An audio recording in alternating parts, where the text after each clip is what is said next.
Good morning, everyone. In this class, I'm going to teach you Class 10 Social Science History, Chapter 1 Advent of Europeans to India. ಈ ಚಾಪ್ಟರಲ್ಲಿ ನಿಮಗೆ Europeans first ಯಾವ ರೀತಿ ಇಂಡಿಯಾಗೆ ಬಂದರು, ಬರೋದಕ್ಕೆ ಕಾರಣ ಏನು, ಅಲ್ಲಿಂದ ಹಿಡಿದು ಬಂದ ಮೇಲೆ ಏನೇನಾಯಿತು, ಅದ್ರ ಬೇಸಿಕ್ ಸ್ಟ್ರಕ್ಚರ್ ಬಗ್ಗೆ ನೀವು ಆಲ್ರೆಡಿ ಕಥೆಗಳಲ್ಲಿ ಅಲ್ಲಿ ಇಲ್ಲಿ ಕೇಳಿರ್ತೀರ. ಬ್ರಿಟಿಷ್ ಅವ್ರು ಬಂದರೆ ಏನಾಯಿತು, ಫ್ರೆಂಚ್ ಅವ್ರು ಬಂದರೆ ಏನಾಯಿತು ಅಂತ. ಅದನ್ನು ಸಿಸ್ಟಮ್ಯಾಟಿಕ್ಕಾಗಿ ನಾವು ಸ್ಟಡಿ ಮಾಡೋಣ. ಮೊದಲನೇದಾಗಿ ನಾವು ಈ ಚಾಪ್ಟರಲ್ಲಿ ಏನೇನು ಕಲಿತೀವಿ ಅಂತ ನೋಡೋಣ. The trade and commerce relationship India had with Europeans. Europeans ಮತ್ತು ಇಂಡಿಯನ್ಸ್ ಕೂಡ ಯಾವ ರೀತಿ ಬಿಸ್ನೆಸ್ ಮಾಡ್ತಾಯಿದ್ರು ಅಂದರೆ ಪ್ರೀ ಕೊಲೋನಿಯಲ್ ಎರಾ, ಅಂದರೆ ಇಂಡಿಯಾಗೆ ಸೀ ರೂಟ್ ಕಂಡುಹಿಡಿಯೋದಕ್ಕೂ ಮೊದಲು ಯಾವ ರೀತಿ ಅಂತ. Next, arrival of Europeans to India for trade. ಯಾವ ರೀತಿ ಯುರೋಪಿಯನ್ಸ್ ಇಂಡಿಯಾಗೆ ಬಿಸ್ನೆಸ್ ಮಾಡೋಕ್ಕೆ ಅಂತ ಬಂದರು, ವ್ಯಾಪಾರಕ್ಕೆ ಅಂತ. ನೆಕ್ಸ್ಟು ಅವರಿಂದ ಅಲ್ಲಿ ಜಗಳಗಳೇನು ನಡೀತಾ ಇರುತ್ತೆ ಫ್ರೆಂಚ್ ಮತ್ತು ಬ್ರಿಟಿಷ್ ಅವ್ರ ಮಧ್ಯೆ, ಅದರಿಂದ ಇಲ್ಲಿ ಯುದ್ಧಗಳು ನಡೆಯುತ್ತೆ, ಕರ್ನಾಟಿಕ್ ವಾರ್ಸ್ ಅಂತ, ಕರ್ನಾಟಿಕ್ ಯುದ್ಧ ಅಂತ. ಅದ್ರ ಬಗ್ಗೆ ನಾವು ತಿಳ್ಕೊಳ್ಳೋಣ.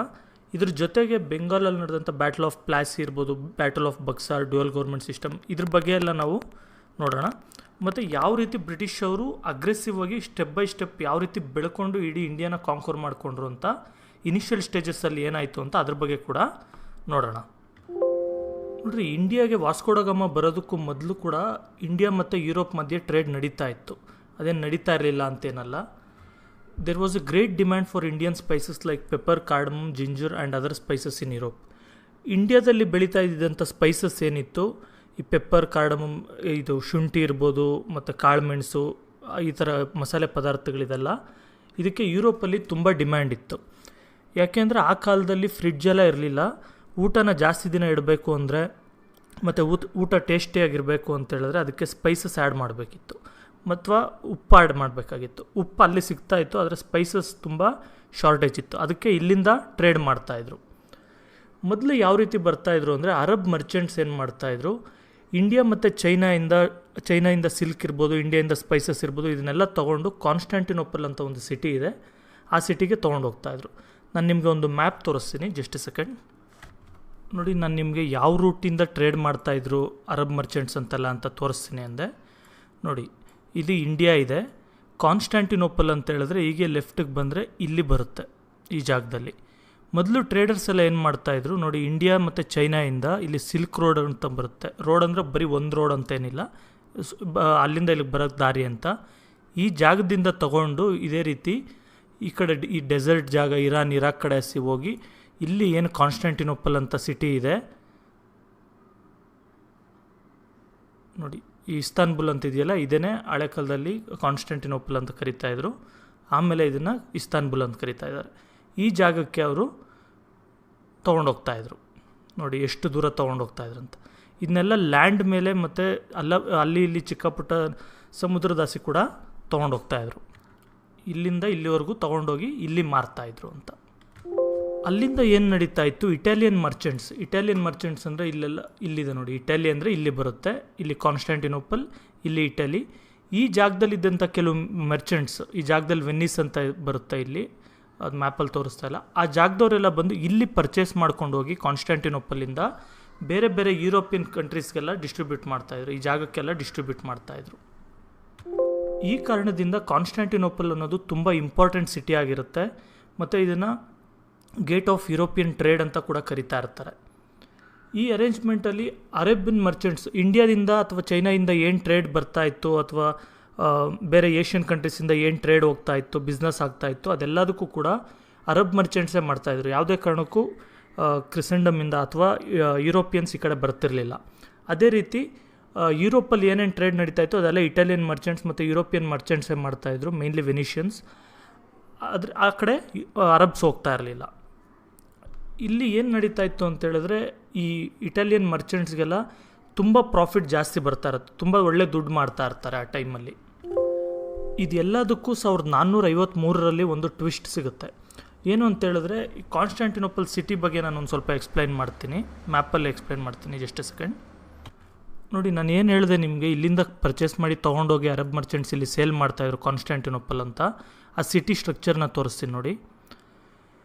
ಈ ಸಿಟಿ ಬಂದು ಇಷ್ಟೇ ಇರೋದು ಆ ಕಾಲದಲ್ಲಿ. ಇದು ಕ್ಲಿಯರ್ ಆಗಿಲ್ಲ ಪಿಕ್ಸೆಲ್ಸು. ಇಷ್ಟು ಮಾತ್ರ ಇದ್ದಿದ್ದು. ಈ ಇಸ್ತಾನ್ಬುಲ್ ಏನಿದೆ ಅಥವಾ ಕಾನ್ಸ್ಟಾಂಟಿನೋಪಲ್ ಏನಿದೆ, ಇಲ್ಲಿಂದ ಒಂದು ಸ್ವಲ್ಪ ಹೊರಗಡೆ ಇಷ್ಟು ಮಾತ್ರ ಆ ಸಿಟಿ ಇದ್ದಿದ್ದು. ಇಲ್ಲಿ ಟ್ರೇಡ್ ನಡೀತಾ ಇತ್ತು. ಆದರೆ ಈ ಇಷ್ಟು ಜಾಗ ಮಾತ್ರ ಕ್ರಿಶ್ಚಿಯನ್ಸ್ ರೂಲ್ ಮಾಡ್ತಾಯಿದ್ರು. ಕ್ರಿಶ್ಚಿಯನ್ಸ್ ಅಂತ ಹೇಳಿದ್ರೆ ಬೈಜಾಂಟಿಮ್ ಎಂಪೈರ್ ಅಂತ ಇರುತ್ತೆ, ಆ ಎಂಪೈರ್ಗೆ ಸೇರಿದಂಥವ್ರು ರೂಲ್ ಮಾಡ್ತಾ ಇರ್ತಾರೆ. ಆದರೆ ಈ ಹೊರಗಡೆ ಇರೋಂಥ ಇಷ್ಟು ಜಾಗ, ಬರೀ ಇಷ್ಟೇ ಅಲ್ಲ, ಇದಿಷ್ಟು ಜಾಗನ ಬಂದು ಮತ್ತು ಈ ಜಾಗ ಎಲ್ಲ ಈ ಟರ್ಕಿ ಏನು ಕರಿತೀವಿ ಈಗ, ಆ ಟರ್ಕಿ ಮತ್ತು ಇವಾಗ ಬೇರೆ ಬೇರೆ ದೇಶಗಳೆಲ್ಲ ಇಲ್ಲೇನಿದೆ ರೊಮೇನಿಯಾ ಅದೆಲ್ಲ, ಆ ಜಾಗ ಎಲ್ಲ ಫುಲ್ಲು ಇಸ್ತಾನ್ಬುಲ್ಲಿಂದ ಈಗ ಟರ್ಕಿ ಏನಿದೆ ಅದನ್ನು ಅಟೋಮನ್ ಟರ್ಕ್ಸ್ ಅಂತ, ಅಟೋಮನ್ ಎಂಪೈರ್ ಅಂತ ಇರುತ್ತೆ, ಆ ಎಂಪೈರ್ ರೂಲ್ ಮಾಡ್ತಾ ಇರುತ್ತೆ. ಈ ಜಾಗ ಎಲ್ಲ ರೂಲ್ ಮಾಡ್ತಾ ಇರ್ತಾರೆ ಅವರು, ಇಷ್ಟು ಇಲ್ಲಿಂದ ಇದೆಲ್ಲ. ಆದರೆ ಇಷ್ಟು ಜಾಗ ಮಾತ್ರ ಮತ್ತು ಇಲ್ಲೊಂದು ಸ್ವಲ್ಪ ಜಾಗ, ಇದಿಷ್ಟು ಮಾತ್ರ ಕ್ರಿಶ್ಚಿಯನ್ಸ್ ರೂಲ್ ಮಾಡ್ತಾ ಇರ್ತಾರೆ ಬೈಜಾಂಟಿಯಮ್ ಎಂಪೈರಿಂದ. ಇದೆಲ್ಲ ಮುಸ್ಲಿಮ್ಸ್, ಅಟೋಮನ್ ಟರ್ಕ್ಸ್ ಅಂದರೆ. ಇಲ್ಲಿ ಏನಾಗುತ್ತೆ, ಈ ಸಿಟಿನ 1453ರಲ್ಲಿ ಒಬ್ಬ ರಾಜ ಇರ್ತಾನೆ, ಅಟೋಮನ್ ಟರ್ಕ್ಸ್ನ ರಾಜ. ಅವನು ಆಕ್ಯುಪೈ ಮಾಡಿಕೊಂಡು ಅದನ್ನು ಇವ್ರ ಕಂಟ್ರೋಲಿಗೆ ತೊಗೊಂಡ್ಬಿಡ್ತಾನೆ. ಇದರಿಂದ ತೊಗೊಂಡ್ಬಿಟ್ಟು ಏನು ಮಾಡ್ತಾನೆ, ಇಲ್ಲಿ ಬಿಸ್ನೆಸ್ ಮಾಡೋದಕ್ಕೆ ಅವಾಗ ಅದ್ರ ಮೇಲೆ ಟ್ಯಾಕ್ಸ್ ಎಲ್ಲ ಆ್ಯಡ್ ಮಾಡ್ತಾರೆ, ಹೊಸ ರೀತಿ ಟ್ಯಾಕ್ಸ್ಗಳೆಲ್ಲ. ನಿಮಗೆ ಸ್ಲೈಡಲ್ಲಿ ಕೂಡ ಆ್ಯಡ್ ಮಾಡಿದ್ದೀನಿ ನೋಡಿ, ಇಲ್ಲಿ ನೋಡಿ. So all trade roots connecting the city came under the control of Turks. ಅಂದರೆ ಎಲ್ಲ ಟ್ರೇಡ್ ಏನು ಮಾಡ್ತಾಯಿದ್ರು ಕಾನ್ಸ್ಟಾಂಟಿನೋಪಲಲ್ಲಿ, ಅದ್ರ ಕಂಟ್ರೋಲ್ ಎಲ್ಲ ಟರ್ಕ್ಸ್ ಅಂಡರ್ಗೆ ಬಂದುಬಿಡುತ್ತೆ, ಅಟೋಮನ್ ಟರ್ಕ್ಸ್ಗೆ. ಟರ್ಕ್ಸ್ ಏನು ಮಾಡ್ತಾರೆ, ಇವರು ಪ್ರೊಡಕ್ಷನ್ ಮನಿ ಅಂತ ಮತ್ತು ಬೇರೆ ಬೇರೆ ರೀತಿ ಹೊಸ ಟ್ಯಾಕ್ಸ್ಗಳೆಲ್ಲ ಆ್ಯಡ್ ಮಾಡ್ತಾರೆ. ಈ ಈ ಲ್ಯಾಂಡ್ ರೂಟ್ ಮೇಲೆ ಪಾಸ್ ಆಗುವಂಥದ್ದು, ಮತ್ತು ಅಲ್ಲಿ ಸಿ ರೂಟ್ ಕೂಡ ಇರುತ್ತೆ, ಅದರಿಂದ ಪಾಸ್ ಆಗುವಂಥ ಎಲ್ಲ ಗೂಡ್ಸ್ ಮೇಲೂ ಕೂಡ. ಇದರಿಂದ ಏನಾಯಿತು, ಏನು ಪ್ರಾಫಿಟ್ ಮಾಡ್ತಾಯಿದ್ರು ಮೊದಲು, ತುಂಬ ಪ್ರಾಫಿಟ್ ಮಾಡ್ತಾಯಿದ್ರು, ಅದರಲ್ಲಿ ತುಂಬ ಡಿಪ್ ಆಗುತ್ತೆ. ಅವರು ಪ್ರಾಫಿಟ್ಟಲ್ಲಿ ತುಂಬ ಕಳ್ಕೊಳ್ಳೋಕೆ ಸ್ಟಾರ್ಟ್ ಮಾಡ್ತಾರೆ. ಇದರಿಂದ ಏನಾಯಿತು, ಇವರು ಪ್ರಾಫಿಟ್ಸ್ ಕಮ್ಮಿ ಆಗಿದ್ದರಿಂದ ಟ್ರೇಡ್ ಒಂದು ಸ್ವಲ್ಪ ಹೊಡೆತ ತಿನ್ನುತ್ತೆ, ಅಂದರೆ ಕರೆಕ್ಟಾಗಿ ನಡೆಯಲ್ಲ. ಇದೇ ಟೈಮಲ್ಲಿ ಏನಾಯಿತು, ಸ್ಪೇನ್ ಮತ್ತು ಪೋರ್ಚುಗಲ್ ದೇಶದವರು ಇಂಡಿಯಾಗೆ ಸಿ ರೂಟ್ ಕಂಡುಹಿಡಿಯೋಕ್ಕೆ ಏನು ಸೈಲರ್ಸ್ ಇದ್ದಾರೆ, ವಾಸ್ಕೋ ಡ ಗಾಮ ಇರ್ಬೋದು, ಇನ್ನು ಬೇರೆ ಬೇರೆ ಸೈಲರ್ಸ್ ಇರ್ಬೋದು, ಅವ್ರಿಗೆಲ್ಲ ಕೂಡ ದುಡ್ಡು ಕಾಸು ಸಹಾಯ ಮಾಡೋದು, ಅವ್ರಿಗೆ ಒಂದು ಸ್ವಲ್ಪ ಹೆಲ್ಪ್ ಮಾಡೋದು, ಈ ರೀತಿ ಎಲ್ಲ ಮಾಡೋಕ್ಕೆ ಸ್ಟಾರ್ಟ್ ಮಾಡ್ತಾರೆ, ಎನ್ಕರೇಜ್ಮೆಂಟ್ ಸ್ಟಾರ್ಟ್ ಮಾಡ್ತಾರೆ.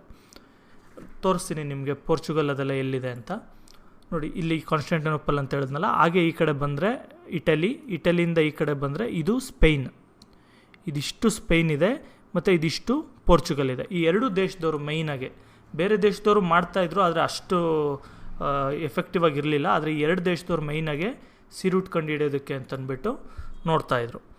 ಇದ್ರ ಜೊತೆಗೆ ಕೆಲವು ಇದೇ ಟೈಮಲ್ಲಿ ರಿನೈಸನ್ಸ್ ಮತ್ತು ರಿಫಾರ್ಮೇಷನ್ ನಡೆದಿರುತ್ತೆ. ನಿಮ್ಗೆ ಅದು ಪ್ರೀವಿಯಸ್ ಕ್ಲಾಸಸ್ಸಲ್ಲೆಲ್ಲ ಕಲ್ತಿರ್ತೀರ, ಅದು ರಿನೈಸನ್ಸ್ ಅಂದರೆ ಏನು, ರಿಫಾರ್ಮೇಷನ್ ಅಂದರೆ ಏನು ಅಂತ.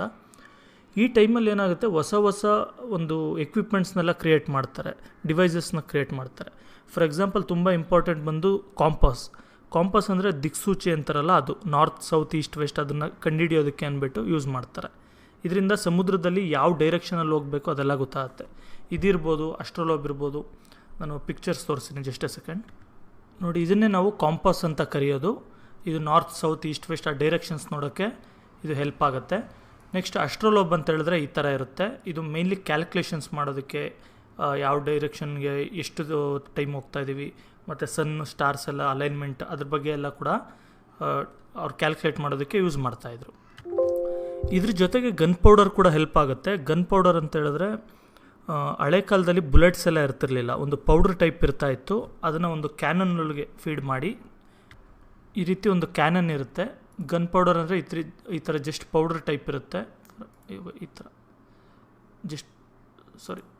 ಈ ಥರ ಪೌಡ್ರ್ ಟೈಪ್ ಇರುತ್ತೆ. ಅದನ್ನೆಲ್ಲ ಈ ಥರ ಒಂದು ಕೊಳವೆ ಥರ, ಒಂದು ಪೈಪ್ ಥರ ಇರೋಂಥ ಒಂದು ಕ್ಯಾನನ್ ಒಳಗೆ ಹಾಕ್ಬಿಟ್ಟು, ಅದ್ರ ಈಚೆ ಒಂದು ಕಲ್ಲು ಥರದ್ದು ಅಥವಾ ಕಬ್ಬಿಣದ ಪೀಸ್ ಏನಾದರೂ ಹಾಕ್ಬಿಟ್ಟು ಅದರಿಂದ ಬೆಂಕಿ ಹಚ್ಚಿದ್ರೆ ಅದು ಒಂದು ಬುಲೆಟ್ ಥರ ಫೈರ್ ಆಗುತ್ತೆ. ಇದನ್ನು ರೆಡಿ ಮಾಡ್ಕೊಂಡಿದ್ರು. ಏನಕ್ಕಿದು ಅಂತ ಹೇಳಿದ್ರೆ ನೋಡಿ, ಸಮುದ್ರದಲ್ಲಿ ಶಿಪ್ಪೆಲ್ಲ ಹೋಗೋವಾಗ ಕಳ್ಳರೆಲ್ಲ ಬಂದು, ಪೈರೇಟ್ಸ್ ಅಂತ ಕರೀತಾರೆ, ಕಳ್ಳರು ಮೇನ್ಲಿ, ಇವರೆಲ್ಲ ಬಂದು ಶಿಪ್ನ ಅಟ್ಯಾಕ್ ಮಾಡಿಬಿಟ್ಟು ಅಲ್ಲಿರೋವಂಥದ್ದನ್ನೆಲ್ಲ ಕದ್ಕೊಂಡು ಹೋಗ್ಬಿಡೋದು, ಅದೆಲ್ಲ ಮಾಡ್ತಾ ಇರ್ತಾರೆ. ಅದನ್ನು ತಡೆಯೋದಕ್ಕೆ ಈ ಗನ್ ಪೌಡರ್ ಬಂದ ಮೇಲೆ ಸೇಫ್ಟಿ ಒಂದು ಸ್ವಲ್ಪ ಜಾಸ್ತಿ ಆಯಿತು. ನಿಮಗೆ ಇಲ್ಲಿ ಕಾನ್ಸ್ಟಾಂಟಿನೋಪಲ್ ಬಿದ್ದಿದ್ರ ಒಂದು ವಿಡಿಯೋ ಇದೆ, ಅದು ವಿಡಿಯೋನ ನಿಮ್ಗೊಂದು ಸ್ವಲ್ಪ ಟ್ರೈಲರ್ ತೋರಿಸ್ತೀನಿ. ನೀವು ಆಮೇಲೆ ಬೇಕಾದರೆ ಈ ವಿಡಿಯೋ ಲಿಂಕ್ ಡಿಸ್ಕ್ರಿಪ್ಷನಲ್ಲಿರುತ್ತೆ, ಅದನ್ನು ಫುಲ್ ನೋಡಿದ್ರೆ ಯಾವ ರೀತಿ ಕಾನ್ಸ್ಟಾಂಟಿನೋಪಲ್ ಅನ್ನೋ ಸಿಟಿ ಒಂದು ಆಟೋಮನ್ ಟರ್ಕ್ಸ್ ಅಂಡರ್ಗೆ ಬಂತು ಅಂತ ನಿಮಗೆ ಗೊತ್ತಾಗುತ್ತೆ. Begins preparations for the taking expansion and future of his empire. By this time, threatened by the rising Ottomans Niani and his private army of 700 professional soldiers. His arrival was a welcome concentrated most of the defenders there. On April, concentrated fire on one part of the wall at the A31, a massive assault. ಈ video link ಡಿಸ್ಕ್ರಿಪ್ಷನಲ್ಲಿ ಇರುತ್ತೆ, ನೀವು ನೋಡಿಬಿಟ್ಟು ಬೇಕು ಅಂತ ಹೇಳಿದ್ರೆ full video ನೋಡಿದ್ರೆ ನಿಮಗೆ ಕಾನ್ಸ್ಟಾಂಟಿನೋಪಲ್ ಅನ್ನೋ ಸಿಟಿ ಯಾವ ರೀತಿ ಬಿತ್ತು ಅದ್ರ ಬಗ್ಗೆ ಕ್ಲಿಯರ್ ಐಡಿಯಾ ನಿಮಗೆ ಸಿಗುತ್ತೆ. Next section of the video, sea route to India. ಈಗ ಯಾವ ರೀತಿ ಸಿ ರೂಟ್ ಕಂಡುಹಿಡಿದ್ರು ಇಂಡಿಯಾಗೆ ಅಂತ ನೋಡಿ. ವಾಸ್ಕೋಡ ಗಾಮಾ ಅಂತ ಒಬ್ಬ ವ್ಯಕ್ತಿ ಇರ್ತಾನೆ, ಪೋರ್ಚುಗೀಸ್ ವ್ಯಕ್ತಿ. ಇವನು ಪೋರ್ಚುಗಲ್ನ, ಇಲ್ಲಿ ಬರುತ್ತೆ ಪೋರ್ಚುಗಲ್ ಅಂದರೆ, ಈ ಸ್ಟಾರ್ ಇದೆಯಲ್ಲ ಇದು ಲಿಸ್ಬನ್ ಅಂತ. ಈ ಜಾಗದಿಂದ ಶಿಪ್ಪಲ್ಲಿ ಹೊರಟುಬಿಟ್ಟು ಆಫ್ರಿಕಾನ ಸುತ್ತಾಡ್ಕೊಂಡು ನೋಡಿ, ಈ ರೀತಿ ಆಫ್ರಿಕಾನ ಸುತ್ತಾಕ್ಕೊಂಡು ಈ ಸೈಡ್ ಹಾಸಿ ಇಂಡಿಯಾಗೆ ಬಂದು ಕಾಲಿಕಟ್ ಅಂತ ಒಂದು ಜಾಗ ಇರುತ್ತೆ, ಕಪ್ಪಾಡು ಅಂತ. ಆ ಜಾಗದಲ್ಲಿ ಕೇರಳದ ಹತ್ರ ಇದೆ ಅದು, ಆ ಜಾಗಕ್ಕೆ ಬಂದು ಸೇರ್ತಾನೆ 1498. This sea route continued to be the trade route between India and Europe for many years.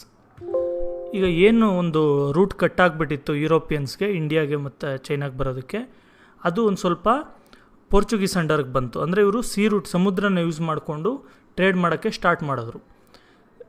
ಈ ಥರ ಪೋರ್ಚುಗೀಸ್ ಮೊದಲು ಇಂಡಿಯಾಗೆ ಬಂದು ಟ್ರೇಡ್ನ ರೀಎಸ್ಟಾಬ್ಲಿಷ್ ಮಾಡ್ತಾರೆ.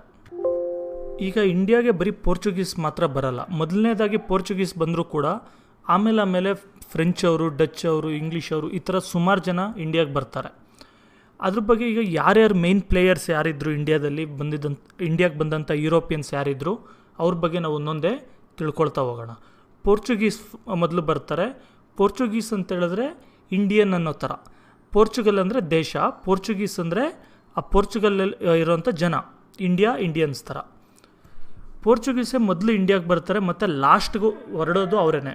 ನಮ್ಗೆ ಇಂಡಿಪೆಂಡೆನ್ಸ್ ಬಂದು ಸುಮಾರು ವರ್ಷ ಆದಮೇಲೂ ಕೂಡ ಗೋವಾ ಪೋರ್ಚುಗೀಸ್ ಅಂಡರಲ್ಲೇ ಇರುತ್ತೆ, ಅವ್ರಿಗೆ ಆಮೇಲೆ ಇಂಡಿಪೆಂಡೆನ್ಸ್ ಬರೋದು. ನೋಡಿ, ಇನ್ನೊಂದು ಇಂಪಾರ್ಟೆಂಟ್ ಫ್ಯಾಕ್ಟ್ ಏನಂತ ಹೇಳಿದ್ರೆ, ಗೋವಾದಲ್ಲಿ ಹುಟ್ಟುವಂಥ ಕೆಲವರಿಗೆ ಪೋರ್ಚುಗೀಸ್ ಸಿಟಿಸನ್ಶಿಪ್ ಕೂಡ ಇರುತ್ತೆ, ಪೋರ್ಚುಗಲ್ನ ಸಿಟಿಸನ್ಶಿಪ್ ಕೂಡ ಇರುತ್ತೆ. ಅಂದರೆ ಅವರು ಇಂಡಿಯಾ ನಾಗರಿಕರು ಹೌದು, ಪೋರ್ಚುಗಲ್ ನಾಗರಿಕರು ಹೌದು. ಅದೇ ಥರ ಈಗಲೂ ನಡ್ಕೊಂಬಂದಿದೆ. ನೋಡಿ, ವಾಸ್ಕೋಡ ಗಾಮ ಇಂಡಿಯಾಗೆ ಬಂದಾದಮೇಲೆ ಸ್ವಲ್ಪ ದಿನ ಆದಮೇಲೆ ಪೋರ್ಚುಗೀಸ್ ವೈಸ್ರಾಯ್ ಇರ್ತಾರೆ, ಫ್ರಾನ್ಸಿಸ್ಕೋ ಡಿ ಅಲ್ಮೇಡಿಯಾ ಅಂತೇಳ್ಬಿಟ್ಟು. ಅವನು ಇಂಡಿಯಾಗೆ ಬರ್ತಾನೆ. ಈ ಫ್ರಾನ್ಸಿಸ್ಕೋ ಏನು ಮಾಡ್ತಾನೆ, ಬ್ಲೂ ವಾಟರ್ ಪಾಲಿಸಿ ಅಂತ ಮಾಡ್ತಾನೆ. ಎಷ್ಟು ಸಿಂಪಲ್ ಏನಂತ ಹೇಳಿದ್ರೆ, ನಿಮಗೆ ನೋಡಿ, ನಾರ್ಮಲಾಗೆ ರಾಜರು ಇರ್ಬೋದು, ಯಾರಾದರೂ ಎಂಪೈರ್ ಇರ್ಬೋದು, ಅವರು ಲ್ಯಾಂಡ್ನ ಕಂಟ್ರೋಲ್ ಮಾಡ್ತಾರೆ. ಓಕೆ, ನನಗೆ ಈ ಊರು ನಂದು ಅಂತ. ಆದರೆ ಸಮುದ್ರಕ್ಕೆ ಯಾರೂ ಅಷ್ಟು ಹೋಗ್ತಾ ಇರಲಿಲ್ಲ, ಸಮುದ್ರದಲ್ಲಿ ಜಸ್ಟ್ ಟ್ರಾವೆಲ್ ಮಾಡೋಕ್ಕೆ ಯೂಸ್ ಮಾಡ್ತಾಯಿದ್ರು ಅಷ್ಟೇ. ಫ್ರಾನ್ಸಿಸ್ಕೋ ಏನು ಮಾಡ್ತಾನೆ, ಬ್ಲೂ ವಾಟರ್ ಪಾಲಿಸಿ ಅಂತ ತಂದುಬಿಟ್ಟು ಇವನು ಲ್ಯಾಂಡ್ನ ಕಂಟ್ರೋಲ್ ಮಾಡಲ್ಲ, ಸಮುದ್ರನ ಕಂಟ್ರೋಲ್ ಮಾಡ್ತಾನೆ. ಯಾಕೆ ಅಂತ ಹೇಳಿದ್ರೆ, ನೋಡಿ ಮ್ಯಾಪ್ ತೋರಿಸ್ತೀನಿ. ನೋಡಿ, ಏನೇ ಟ್ರೇಡ್ ಹೋಗ್ಬೇಕಂದ್ರೂ ಕೂಡ ಲ್ಯಾಂಡ್ ರೂಟಲ್ಲಿ ಹೋಗೋಕ್ಕಾಗಲ್ಲ. ಯಾಕಂದರೆ ನಿಮ್ಮ ಮೊದಲೇ ಗೊತ್ತಿರೋಂಗೆ ಕಾನ್ಸ್ಟಾಂಟಿನೋಪಲ್ ಇಶ್ಯೂ ಅದೆಲ್ಲ ಇದೆ. ಸಮುದ್ರದಲ್ಲೇ ಹೋಗಬೇಕು. ಸಮುದ್ರದಲ್ಲಿ ಹೋಗಬೇಕು ಅಂದರೆ ಇವ್ರು ಪೋರ್ಚುಗೀಸ್ ಶಿಪ್ಗಳೆಲ್ಲ ಇವ್ರಿಗೆ ಸೆಕ್ಯೂರಿಟಿ ಥರ ಇರುತ್ತೆ. ನೀವು ಯಾವ ರೀತಿ ಹೋಗ್ಬೇಕಂದ್ರೂ ಇವ್ರಿಗೆ ಟ್ಯಾಕ್ಸ್ ಕಟ್ಟೋದಿರ್ಬೋದು ಅಥವಾ ಪ್ರಾಫಿಟಲ್ಲಿ ಶೇರ್ ಕೊಡೋದಿರ್ಬೋದು, ಆ ರೀತಿ ಮಾಡಿಕೊಂಡೇ ಹೋಗ್ಬೇಕಾಗತ್ತೆ. ಅದಕ್ಕೆ ಇವನು ಬಂದು ಬ್ಲೂ ವಾಟರ್ ಪಾಲಿಸಿ ತಂದು ಫುಲ್ ಸಮುದ್ರನ ಇವನು ಕಂಟ್ರೋಲಿಂಗ್ ಮಾಡ್ಕೊತಾನೆ, ತುಂಬ ದೊಡ್ಡ ಶಿಪ್ಸ್ ಎಲ್ಲ ತಂದುಬಿಟ್ಟು.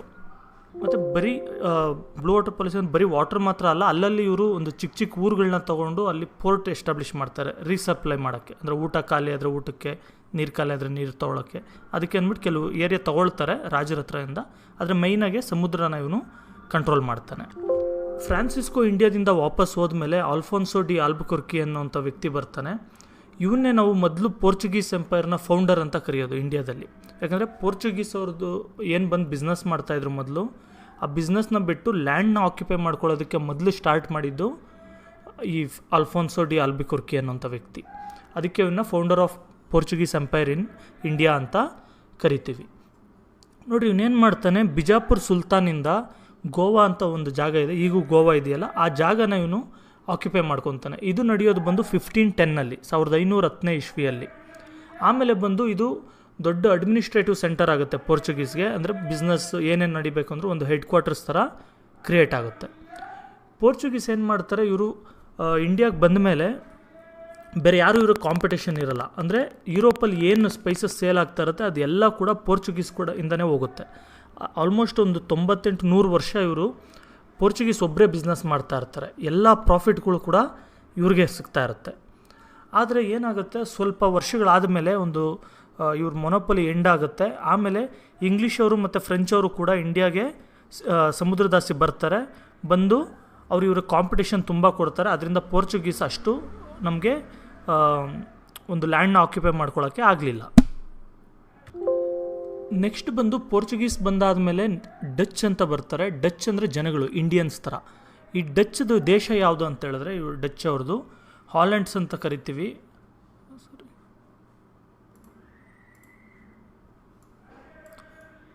ನೋಡಿ, ಇದು ನಾನು ಹೇಳಿದ್ನಲ್ಲ ಸ್ಪೇನು ಪೋರ್ಚುಗಲ್ ಅಂತ. ಹಾಲೆಂಡ್ ಅಂತ ಹೇಳಿದ್ರೆ ಇವಾಗ ನೆದರ್ಲ್ಯಾಂಡ್ಸ್ ಮತ್ತು ಈ ಜಾಗ ಏನಿದೆ ನೆದರ್ಲ್ಯಾಂಡ್ಸ್, ಈ ಜಾಗನ ಆಗ ಹಾಲೆಂಡ್ ಅಂತ ಕೂಡ ಕರೀತಾರೆ. ಈ ಜಾಗದಿಂದ ಇಲ್ಲಿಂದ ಬಂದು ಅವರು ಸಮುದ್ರದಾಚೆ ಬಂದು ಬಿಸ್ನೆಸ್ ಮಾಡ್ತಾ ಇರ್ತಾರೆ ಇಂಡಿಯಾ ಜೊತೆ.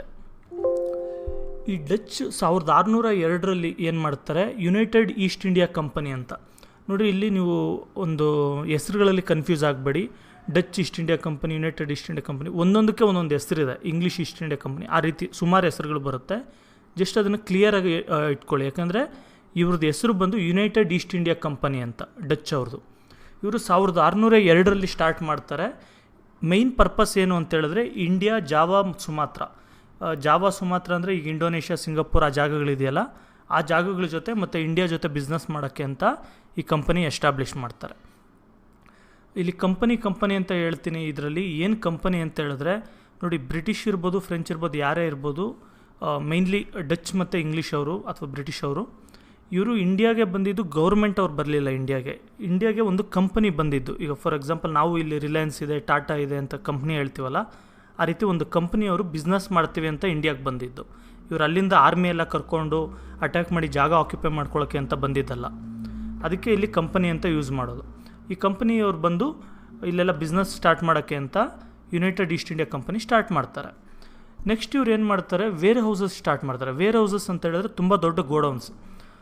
ಅಂದರೆ ಗೋಡೌನ್ಸ್ ಅಂದರೆ ಏನಕ್ಕೆ ಯೂಸ್ ಮಾಡ್ತಾರೆ ಅಂತ ಹೇಳಿದ್ರೆ, ಈಗ ರೈತರ ಹತ್ರದಿಂದ ಕೆಲವೇನಾದ್ರು ಪರ್ಚೇಸ್ ಮಾಡ್ತಾರೆ, ಕಾಟನ್ ಇರ್ಬೋದು ಅಥವಾ ಸ್ಪೈಸಸ್, ಮಸಾಲೆ ಪದಾರ್ಥ ಇರ್ಬೋದು, ಇದನ್ನೆಲ್ಲ ಪರ್ಚೇಸ್ ಮಾಡಿದ್ದನ್ನು ಸ್ಟೋರ್ ಮಾಡೋದಕ್ಕೆ ಅಂತ ಒಂದು ಜಾಗ ಬೇಕು, ಅದು ಹಾಳಾಗದೇ ಇರೋಂಥ. ಅದಕ್ಕೆ ಅಂತ ಏನು ಮಾಡ್ತಾರೆ, ಇವರು ದೊಡ್ಡ ಒಂದು ಗೋಡೌನ್ಸ್ನ ಕಟ್ತಾರೆ. ಎಲ್ಲೆಲ್ಲಿ ಕಟ್ತಾರೆ, ಸೂರತ್ ಇರ್ಬೋದು, ಬ್ರೋಚ್, ಕಾಂಬೆ, ಕೊಚ್ಚಿನ್, ನಾಗಪಟ್ಟಿನಂ, ಈ ಥರ ಎಲ್ಲ ಒಂದೊಂದು ಚಿಕ್ಕ ಚಿಕ್ಕ ಊರುಗಳಿರುತ್ತೆ ಇಂಡಿಯಾದಲ್ಲಿ. ಆ ಊರುಗಳಲ್ಲೆಲ್ಲ ಅಲ್ಲಲ್ಲಿ ಈ ಥರ ಕಟ್ಕೊಳ್ತಾರೆ.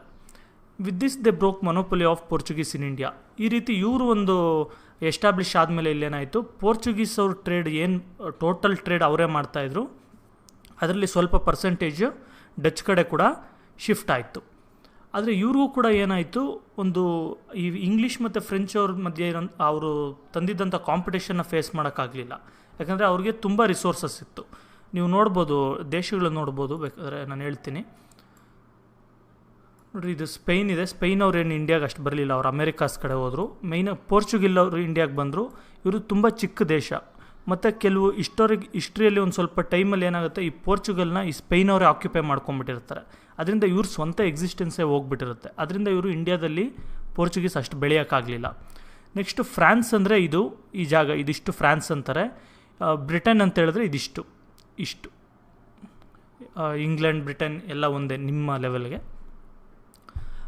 ಇಷ್ಟು ಜಾಗ ಇವ್ರ ಮಧ್ಯೆ ಈ ಚಿಕ್ಕ ಪುಟ್ಟ ದೇಶ, ಈ ಹಾಲೆಂಡ್ಸ್ ಇದೆ ಅಥವಾ ನೆದರ್ಲ್ಯಾಂಡ್ಸ್ ಏನಿದೆ, ಇವರು ಮತ್ತು ಪೋರ್ಚುಗಲ್ ಅವರು ಇವರಿಬ್ಬರ ಮಧ್ಯೆ ಇರೋವಂಥ ಕಾಂಪಿಟೇಷನ್ನ ಫೇಸ್ ಮಾಡೋಕ್ಕೆ ಆಗಲಿಲ್ಲ. ನೆಕ್ಸ್ಟ್ ತುಂಬ ಇಂಪಾರ್ಟೆಂಟ್ ನಮಗೆ, ಇಲ್ಲಿವರೆಗೂ ಡಚ್ ಮತ್ತು ಪೋರ್ಚುಗೀಸ್ ಬಂದರು, ಒಂದು ಸ್ವಲ್ಪ ಇದ್ದರು, ಅಷ್ಟೇ ಗೊತ್ತು ನಮಗೆ. ಆದರೆ ನೋಡಿ, ಡಚ್ ಅವ್ರು ಏನು ಮಾಡ್ತಾರೆ, ಲಾಸ್ಟಿಗೆ ಇದೊಂದು ಹೇಳೋದು ಮರ್ತದೆ. ಇವರು ಸ್ಪೈಸ್ ರಿಚ್ ಐಲ್ಯಾಂಡ್ಸ್ ಏನಿರುತ್ತೆ, ಈ ಸಿಂಗಾಪುರ್ ಹತ್ರ ಕೆಲವು ಚಿಕ್ಕ ಪುಟ್ಟ ಐಲ್ಯಾಂಡ್ಗಳಿರುತ್ತೆ, ಅದು ಮಾಲ್ದೀವ್ಸ್, ಈ ಥರ ಏರಿಯಾಸ್ಗಳಿಗೆ ಇವರು ಶಿಫ್ಟ್ ಆಗಿ ಹೋಗ್ತಾರೆ. ನೆಕ್ಸ್ಟ್ ಇಂಗ್ಲೀಷ್ ಬರ್ತಾರೆ. ಇಂಗ್ಲೀಷ್ ಮತ್ತು ಫ್ರೆಂಚ್ ಅವರು ತುಂಬ ಇಂಪಾರ್ಟೆಂಟ್. ನಾವು ಕೇಳಿರ್ಬೋದು, ಬ್ರಿಟಿಷ್ ಅವರಿಂದ ಇಂಡಿಪೆಂಡೆನ್ಸ್ ತೊಗೊಂಡ್ವಿ, ಅದೆಲ್ಲ ಕೇಳ್ತೀರಾ. ಬ್ರಿಟಿಷ್, ಇಂಗ್ಲೀಷ್ ಇದೆಲ್ಲ ಒಂದೇ. ಇಂಗ್ಲೀಷ್ ಅವ್ರು ಬರ್ತಾರೆ ಇಂಡಿಯಾಗೆ ಯಾವಾಗ ಅಂದರೆ 1600ನೇ ಇಸ್ವಿಯಲ್ಲಿ ಡಿಸೆಂಬರ್ 31 ಈ ಇಂಗ್ಲೆಂಡ್ನ ರಾಣಿ ಯಾರಿರ್ತಾರೆ, ಕ್ವೀನ್ ಎಲಿಜಬೆತ್ ಅಂತ, ಅವರು ಒಂದು ಕಂಪನಿಗೆ ಪರ್ಮಿಷನ್ ಕೊಡ್ತಾರೆ. ಈಗ ಇಲ್ಲಿ ಕೂಡ ನಾವು ಕಂಪ್ನಿಗಳು ಏನಾದರೂ ಸ್ಟಾರ್ಟ್ ಮಾಡಬೇಕಂದ್ರೆ ಪರ್ಮಿಷನ್ ತೊಗೊಳ್ತೀವಲ್ಲ ಗೌರ್ಮೆಂಟಿಂದ, ಅದೇ ರೀತಿ ಒಂದು ಈಸ್ಟ್ ಇಂಡಿಯಾ ಕಂಪನಿ ಅಂತ ಒಂದು ಕಂಪನಿ ಸ್ಟಾರ್ಟ್ ಮಾಡ್ತಾರೆ ಜನಗಳು ಅಥವಾ ಕೆಲವು ಬಿಸ್ನೆಸ್ ಮ್ಯಾನ್ಗಳು. ಅವರು ಪರ್ಮಿಷನ್ ತೊಗೊಳ್ತಾರೆ ಎಲಿಜಬೆತ್ ಹತ್ರ. ಏನಕ್ಕೆ ಅಂತ ಹೇಳಿದ್ರೆ ಈಸ್ಟರ್ನ್ ಕಂಟ್ರೀಸ್ ಇಂಡಿಯಾ, ಚೈನಾ ಇರ್ಬೋದು ಮತ್ತು ಬೇರೆ ಬೇರೆ ಏನು ಜಾಗಗಳಿದೆ ಆ ಜಾಗಗಳ ಜೊತೆ ಟ್ರೇಡ್ ಮಾಡೋದಕ್ಕೆ, ಅಂದರೆ ಬಿಸ್ನೆಸ್ ಮಾಡೋದಕ್ಕೆ ಅಂತ 15 ವರ್ಷಕ್ಕೆ ಇವರು ಲೈಸೆನ್ಸ್ ತೊಗೊಳ್ತಾರೆ, ಟ್ರೇಡ್ ಲೈಸೆನ್ಸ್. ಈ ಕಂಪನಿ ಬಂದು ಆದರೆ ಫಾರ್ಮಲಿ ಬಿಸ್ನೆಸ್ ಸ್ಟಾರ್ಟ್ ಮಾಡೋ ಅಷ್ಟರಲ್ಲೇ 1618 ಆಗುತ್ತೆ. ನೀವು ಕೇಳ್ಬೋದು, ಸರ್ 15 ವರ್ಷಕ್ಕೆ ಪರ್ಮಿಷನ್ ಇದೆ ಮತ್ತು ಇಲ್ಲಿ 3 ವರ್ಷ ಜಾಸ್ತಿ ಆಗಿಬಿಡಿದೆ ಅಂದರೆ ಪರ್ಮಿಷನ್ನ ರಿನ್ಯೂ ಮಾಡ್ಕೊತಾ ಇರ್ತಾರೆ. ಅದಕ್ಕೆ 1680 ಈ ಕಂಪನಿ ಬಿಸ್ನೆಸ್ ಮಾಡೋದನ್ನು ಸ್ಟಾರ್ಟ್ ಮಾಡುತ್ತೆ. ಅಂದರೆ ಪರ್ಮಿಷನ್ 1600 ತೊಗೊಂಡ್ರೂ ಕೂಡ ಎಷ್ಟೊಂದು ಕೆಲಸ ಕಾರ್ಯಗಳಿರುತ್ತಲ್ವ, ಅವರು ಶಿಪ್ಗಳು ತೊಗೊಳೋದಿರ್ಬೋದು, ಎಂಪ್ಲಾಯೀಸ್ನ ರಿಕ್ರೂಟ್ ಮಾಡ್ಕೊಳ್ಳೋದು, ಇದೆಲ್ಲ ಆಗಿ ಅಷ್ಟು ವರ್ಷ ಆಗಿಬಿಡುತ್ತೆ. ನೋಡಿ, ಮೊಘಲ್ ಎಂಪರರ್ ಒಬ್ಬ ವ್ಯಕ್ತಿ ಇರ್ತಾನೆ, ಜಹಾಂಗೀರ್ ಅಂತ. ಈ ವ್ಯಕ್ತಿ ಇಂಗ್ಲೀಷ್ ಅವ್ರಿಗೆ ಪರ್ಮಿಷನ್ ಕೊಡ್ತಾನೆ. ಏನಕ್ಕೆ ಅಂದರೆ ಸೂರತ್ ಅಂತ ಒಂದು ಜಾಗ ಇರುತ್ತೆ ಗುಜರಾತ್ ಹತ್ರ. ಆ ಜಾಗದ ಹತ್ರ ಒಂದು ವೇರ್ ಹೌಸ್, ಇವ್ರದ್ದೇ ಆದಂಥ ಒಂದು ಗೋಡೌನ್, ಅದನ್ನು ಮತ್ತು ಒಂದು ಫ್ಯಾಕ್ಟ್ರಿ ಏನಾದರೂ ಬೇಕು ಅಂದರೆ ಸ್ಟಾರ್ಟ್ ಮಾಡ್ಕೊಳ್ಳೋಕ್ಕೆ ಅಂತ ಹೇಳ್ಬಿಟ್ಟು ಪರ್ಮಿಷನ್ ಕೊಡ್ತಾನೆ. 1617 ಏನಾಗುತ್ತೆ, ಸರ್ ಥಾಮಸ್ ರೋ ಅನ್ನೋಂಥ ವ್ಯಕ್ತಿ ಜಹಾಂಗೀರ್ ಕೋರ್ಟಿಗೆ ಬರ್ತಾನೆ.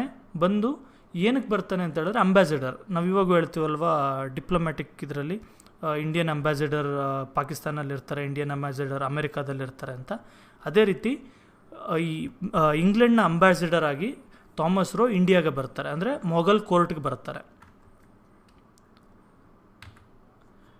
Next English established factories in Agra, Ahmedabad and Broach. ಇವ್ರೇನು ಮಾಡ್ತಾರೆ, ಆಗ್ರಾ, ಅಹಮದಾಬಾದ್, ಬ್ರೋಚಲ್ಲೆಲ್ಲ ಫ್ಯಾಕ್ಟ್ರಿಗಳೆಲ್ಲ ಸ್ಟಾರ್ಟ್ ಮಾಡ್ತಾರೆ. 1639 ಏನಾಗುತ್ತೆ, English took Madras from the king of Chandragiri and built a strong fort called Saint George Fort. British ಅವರು ಅಥವಾ ಇಂಗ್ಲೀಷ್ ಅವ್ರು ಏನು ಮಾಡ್ತಾರೆ, 1639 ಮದ್ರಾಸ್ ಅಂತ ಒಂದು ಜಾಗ ಇರುತ್ತೆ, ಇವಾಗ ಚೆನ್ನೈ ಏನು ಕರಿತೀವಿ ಅದೇ ಜಾಗ.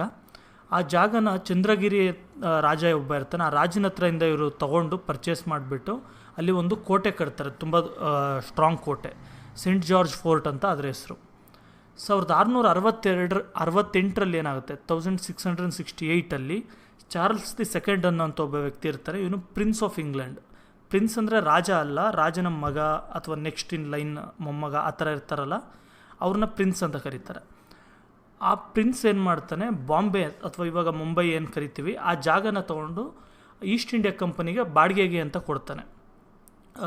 ಏನಂದರೆ ಆಗ ಮುಂಬೈ ಅಥವಾ ಬಾಂಬೆ ಏನಿದೆ ತುಂಬ ಹಿಂದುಳಿದಂಥ ಜಾಗ, ಅಲ್ಲಿ ತುಂಬ ಚಿಕ್ಕ ಚಿಕ್ಕ ಐಲ್ಯಾಂಡ್ಗಳಿರುತ್ತೆ, ದ್ವೀಪಗಳು, ಅದು ತುಂಬ ಹಿಂದುಳಿದಂಥ ಜಾಗ, ಅದು ಸಮುದ್ರದ ಹತ್ರದಲ್ಲಿರುತ್ತೆ. ಆ ಜಾಗನ ಬರೀ 1 ವರ್ಷಕ್ಕೆ 10 ಪೌಂಡ್ಸ್, 1 ಪೌಂಡ್ ಅಂದರೆ 85 ರೂಪಾಯಿ ಇವಾಗ ಇರೋವಂಥ ಇದರಲ್ಲಿ, ಅಂದರೆ ನೀವು ಲೆಕ್ಕ ಹಾಕ್ಬೋದು 850-900 ರೂಪಾಯಿಗೆ 1 ವರ್ಷಕ್ಕೆ ಬಾಡಿಗೆಗೆ ಅಂತೇಳ್ಬಿಟ್ಟು ಕೊಡ್ತಾನೆ. ಆ ಕಾಲಕ್ಕೆ ಅದೊಂದು ಸ್ವಲ್ಪ ಕನ್ಸಿಡ್ರಬಲ್ ಅಮೌಂಟ್, ಅಂದರೆ ತುಂಬ ಏನು ಕಮ್ಮಿ ಏನಲ್ಲ ಮತ್ತು ತುಂಬ ಏನು ಜಾಸ್ತಿ ಅಲ್ಲ, normal amount. 1690 in 1690 English purchased 3 villages called Sutanuti, Kalikata and Govindapura near Hooghly river and built Fort William. 1690 British ಅವರು ಅಥವಾ ಇಂಗ್ಲೀಷ್ ಅವರು 3 ಊರುಗಳನ್ನು ಪರ್ಚೇಸ್ ಮಾಡ್ತಾರೆ, ಸುಲ್ತಾನೌತಿ, ಕಾಲಿಕಟ ಮತ್ತು ಗೋವಿಂದಪುರ ಅಂತ, ಹೂಗ್ಲಿ ನದಿ ದಡದಲ್ಲಿದೆ.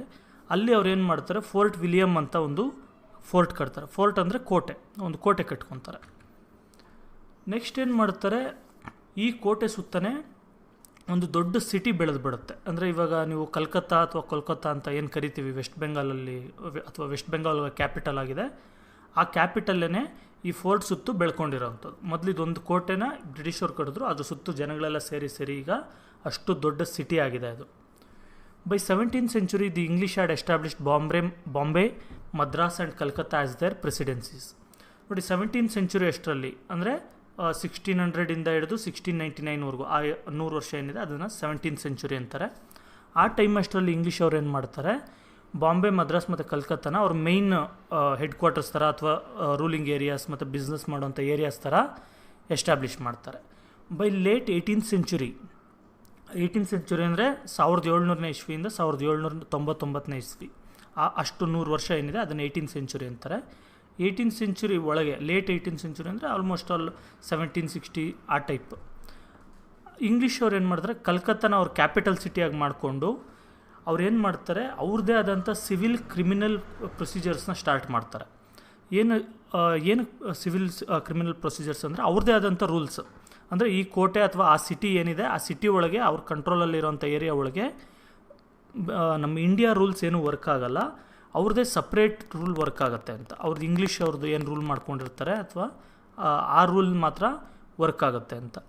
ಇದರಿಂದನೇ ಹೇಳಬೇಕು ಅಂದರೆ ಇಂಗ್ಲೀಷ್ ಅವ್ರಿಗೂ ಮತ್ತು ನಮ್ಮ ಇಂಡಿಯನ್ಸ್ಗೂ ತುಂಬ ಕ್ಲಾಶಸ್ ನಡೆಯೋದು. ಯಾಕೆಂದರೆ ಜಸ್ಟ್ ಇಮ್ಯಾಜಿನ್ ಮಾಡ್ಕೊಳ್ಳಿ, ನಿಮ್ಮ ಮನೆಗೆ ಯಾರು ರೆಂಟಿಗೆ ಬಂದಿರ್ತಾರೆ, ಏನಾದ್ರು ಬಂದಿರ್ತಾರೆ, ಬಂದುಬಿಟ್ಟು ಅವ್ರದ್ದೇ ಆದಂಥ ಒಂದು ರೂಲ್ಸ್ ಮಾಡಿಕೊಂಡು ನಾನು ಕರೆಂಟ್ ಬಿಲ್ ಕಟ್ಟಲ್ಲ, ನಾನು ವಾಟರ್ ಬಿಲ್ ಕಟ್ಟಲ್ಲ, ಇಲ್ಲಾಂದರೆ ರೆಂಟ್ ನಾನು ಕೊಡೋಲ್ಲ ನೀನು ಕೊಡಬೇಕು, ಈ ಥರ ಎಲ್ಲ ಯೂಸ್ಲೆಸ್ ರೂಲ್ಸ್ ಮಾಡಿದ್ರೆ ತುಂಬ ಪ್ರಾಬ್ಲಮೆಟಿಕ್ ಆಗುತ್ತೆ.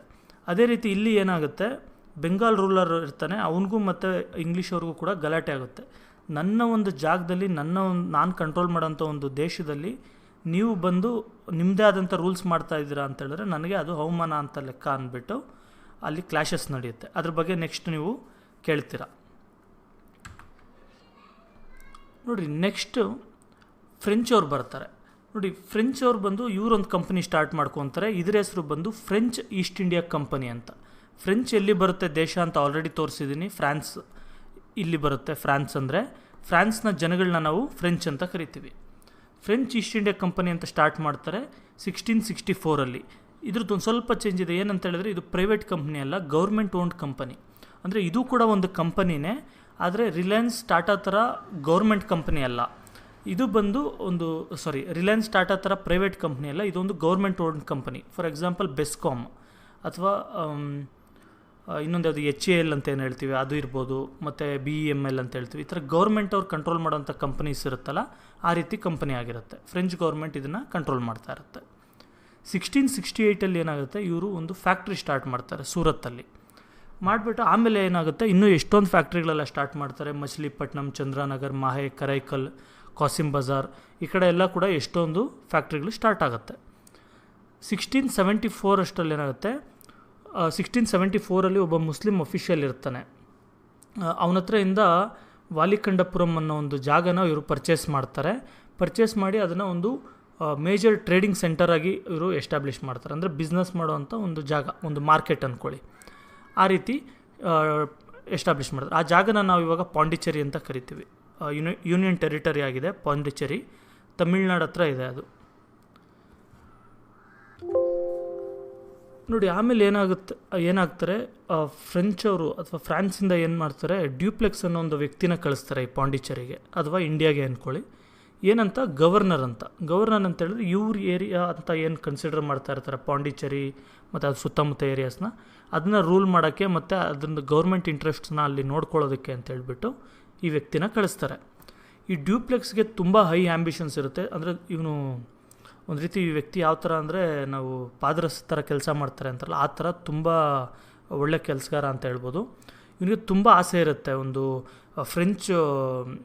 ಫ್ರಾನ್ಸ್ನ ಒಂದು ಡಾಮಿನೆಂಟ್ ಪವರ್ ಆಗಿ ಎಸ್ಟಾಬ್ಲಿಷ್ ಮಾಡಬೇಕು ಸೌತ್ ಇಂಡಿಯಾದಲ್ಲಿ ಅಂತ. ಅಂದರೆ ತುಂಬ ಕಾಂಪೀಟ್ ಕೊಡಬೇಕು ಎಲ್ಲರಿಗೂ ಅಂತ.